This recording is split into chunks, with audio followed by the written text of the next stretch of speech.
Oi pessoal, bem-vindos ao segundo Diários Reumáticos. Hoje eu vou começar falando sobre o meu depoimento, a minha experiência com a doença da artrite.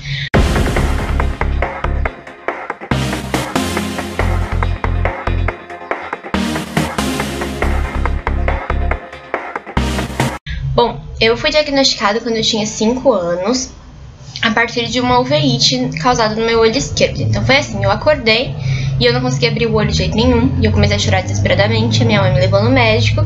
Chegando lá, a gente descobriu que eu tava com um cristalino grudado no fundo do olho, e que era um caso grave de uveíte. O que é uveíte? É uma inflamação autoimune causada no olho. E a partir disso, né, o médico indicou que a gente procurasse um reumatologista. E desde então eu preciso ir no oftalmologista no mínimo a cada 6 meses para ver como tá essa questão da uveíte e tal. E foi a partir disso que eu descobri que eu precisava usar óculos e etc. Depois do oftalmologista, eu fui em algumas reumatologistas até encontrar uma pediátrica. Até lá eu fiz uma série de exames de sangue, né, para tentar identificar a doença, e houve muitas dúvidas em relação se seria artrite ou lúpus. Até hoje, esse tipo de diagnóstico ele é um pouco complicado. Há vários casos em que é confuso, há vários em que é lúpus e artrite ao mesmo tempo, e há casos em que é só lúpus, há casos em que é só artrite, mas enfim, as doenças elas ainda têm esse ponto de confusão. A diferença é que o lúpus ele ataca também os órgãos internos, não é só nas articulações. Então é uma doença bem mais complicada, causa manchas de pele, enfim, é bem mais difícil de lidar do que a artrite. Eu encontrei, né, a reumatologista pediatra, demorou um tanto de tempo até eu encontrar essa médica. Eu fui sendo tratada por uma médica de adulto mesmo. E, bom, no início eu tive que tomar uma série de medicamentos líquidos, que pra mim foram muito tortuosos, porque eu era criança e o gosto era horrível, então eu vivia fugindo da minha mãe e eu não queria tomar de jeito nenhum. E foi muito traumático. Quando eu descobri que eu podia trocar tudo aquilo por comprimidos, a minha vida foi muito mais feliz. Eu comecei a tomar, então, o Calcorte, que é um corticoide líquido branco, assim, um cálcio, né, suplemento de cálcio e de ferro. Esse de ferro é que era horrível mesmo. E algumas outras vitaminas, por causa de complementar a alimentação mesmo, né? Enfim, eu tava em fase de crescimento e tal. O corticoide ele tem um efeito colateral de deixar a gente um pouco inchado. Então, se pega as fotos de infância minhas nessa época, eu tô um pouquinho mais inchadinha. E eu ouvi, só por causa disso, assim, eu já ouvi um monte de gente falar que eu tava gorda e blá blá blá. E, meu, isso é um saco. Em qualquer situação é um saco, sabe? Não façam isso. Aí, depois, eu comecei a tomar apenas 2 remédios, que era o naproxeno sódico e o hidroxicloroquina. E eu continuei com esses medicamentos por mais uns 5 anos, até que eu acrescentei mais um que se chamava Metrotexato. O Metrotexato ele foi o primeiro medicamento realmente forte que eu comecei a tomar para artrite. Ele era uma vez por semana, uma dosagem muito alta, e eu conheço muita gente que passava realmente mal tomando esse remédio. Tem gente que toma ainda hoje, e hoje em dia ele já existe em versão injetável. É realmente forte, mas ainda é um dos mais fracos para esse efeito, porque o naproxeno é um anti-inflamatório.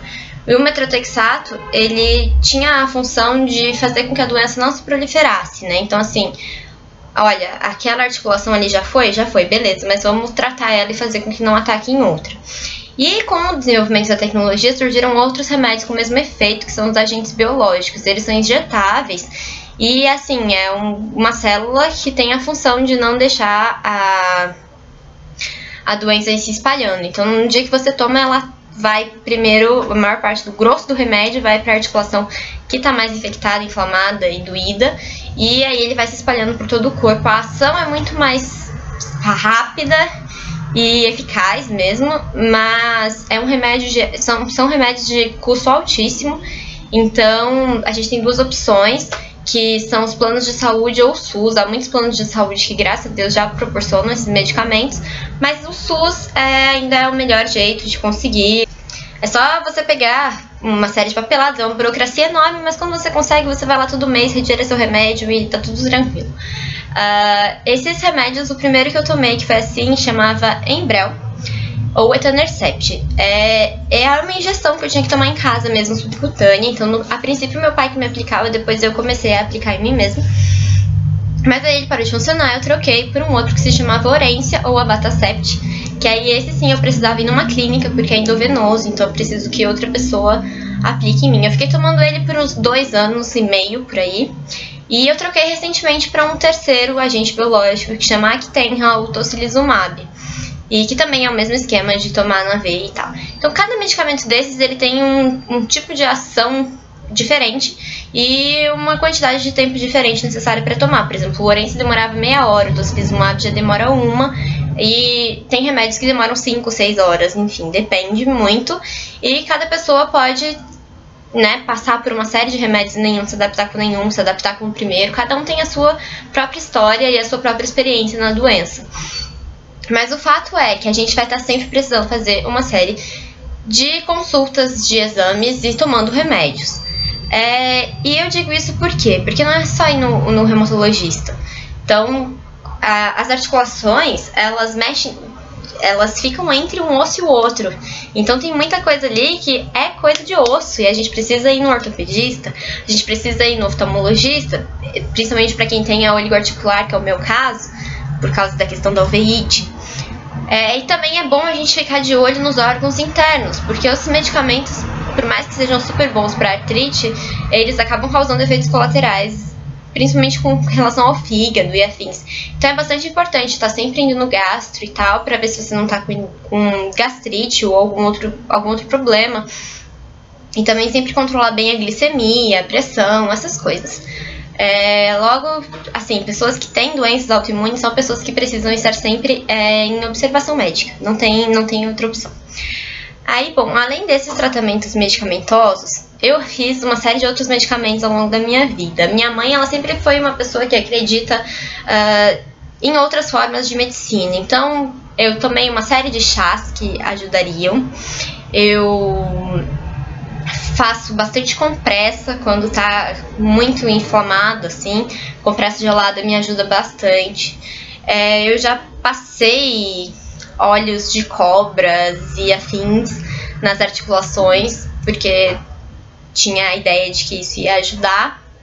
Enfim, minha mãe já fez várias coisas dessas estranhas comigo e eu nunca entendia muito bem. Mas atualmente, assim, eu tomo alguns chás que ajudam a imunidade e eu tomo alguns cuidados em relação à imunidade também. Por exemplo, eu comecei a comer mais coisas com mais probióticos e lactobacilos, porque isso ajuda a estimular a imunidade. E juntamente com a questão de tomar muita água, que é uma coisa que eu fiz a minha vida inteira e ajuda mesmo. Outra coisa que é indicada, mas que eu não faço, é comer vegetais crus e principalmente vegetais verdes escuros, porque eles também ajudam na imunidade. É bom também ter boas noites de sono e manter alguma atividade física frequente e constante. Só que essa questão da atividade física é outro esquema, porque a gente acaba não podendo fazer todas as atividades físicas que existem, porque, assim, se a sua articulação é zoada, você não pode fazer impacto nela. Então, se você tem problema no joelho, tem uma série de exercícios físicos que você não vai poder fazer. Se você tem no pé, tem outros. Então, a gente precisa ver quais os exercícios que os nossos médicos indicam e ir fazê-los. Mas é essencial fazer exercício físico, nem que seja fisioterapia. Eu fiz fisioterapia por uns 10 anos na minha existência. Eu fiz natação por uns 7 anos. E eu fiz yoga. Yoga me ajudou horrores. Morro de vontade de voltar para yoga, é muito bom mesmo. Fiz academia também. E além disso, é importante também cuidar da questão psicológica mesmo, principalmente se tratando de crianças, porque a gente não entende muito bem o que está acontecendo. Então, como eu disse, eu tinha 5 anos quando eu descobri. E na escola eu passei por uma série de problemas de ser zoada, de sofrer bullying. O meu braço não esticava e as pessoas ficavam tentando puxar pra esticar e eu não sabia direito o que explicar, porque eu não entendia direito o que acontecia comigo. Eu não sabia por que eu não conseguia, por que eu não podia, e eu não conseguia explicar isso pra eles. Eu sabia só que eu tinha artrite reumatoide juvenil, mas se me perguntasse o que era isso, eu não fazia a menor ideia. Então era muito complicado, e aí eu era realmente muito zoada, passava por situações ruins. E eu acabei criando uma imagem muito ruim de mim mesma. não só da minha aparência, como da minha pessoa, assim, tipo, na época onde formavam famílias na escola, eu sempre era avó, porque eu não sabia andar, sabe? E essas coisas são complicadas, quando a gente é criança, tudo afeta muito, né? Então, pra mim foi muito essencial e importante, e ainda é importante, fazer tratamentos psicológicos que me ajudem a entender a questão e a me aceitar e aceitar a situação e lidar com isso, né? Continuar a vida que segue, mas a gente precisa de apoios em várias situações, vários momentos, né? Então, além da psicoterapia, o que sempre me ajudou muito foi o contato com a arte. Então, quando eu era criança, eu cantava, dançava, essas coisas. E eu fiz teatro por muitos anos também, e isso me ajudava muito, porque eu conseguia descobrir outras capacidades corporais que eu não acesso no dia a dia, e outras capacidades intrínsecas mesmo, interiores. Então foi muito bacana, e é uma experiência muito bacana. E eu acho que, assim, ter um hobby, uma coisa que te direcione a cabeça e que faça você se sentir útil, é muito importante. Essa é uma das coisas que eu acho, assim, essenciais para os pais saberem, para os pais de crianças que têm artrite, é que muitas vezes a gente se sente inútil, menosprezada e, assim, uma bostinha mesmo, porque a gente vê todo mundo fazendo tudo e tem uma série de coisas que a gente não pode fazer, e quando a gente é criança a gente não entende direito, então é bem frustrante. Então eu acho que é muito importante os pais deixarem claros que, apesar de os filhos terem dificuldades, terem limitações, eles podem sim ser o que eles quiserem, e eles podem crescer, e podem trabalhar e podem fazer coisas. E os pais precisam mostrar para essas crianças que elas não são tão diferentes assim, porque todo mundo tem algum tipo de limitação, todo mundo tem algum tipo de problema, ninguém tem uma vida perfeita. E então, assim, não pode enganar a criança e dizer, se você tomar esse remédio, ano que vem você tá curado, porque você não sabe se a criança vai estar curada. E se ela não tiver, ela vai ficar pior ainda de saber que você mentiu pra ela e de que ela não tá bem.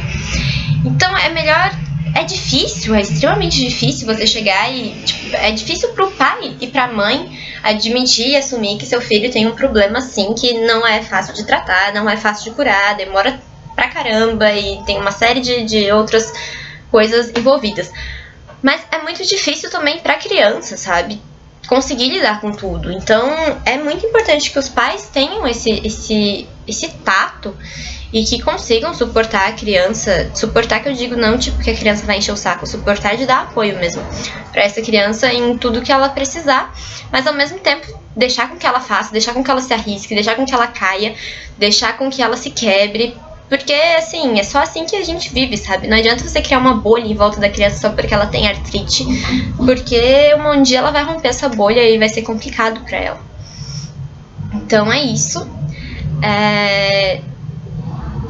Se você tem artrite, o seu filho tem artrite, se você quiser conversar sobre isso, os comentários estão aí disponíveis e eu quero saber como é a experiência da doença de vocês. E se vocês têm dicas de como lidar, enfim, qualquer coisa relacionada a isso. E eu vejo vocês no próximo Diários Reumáticos.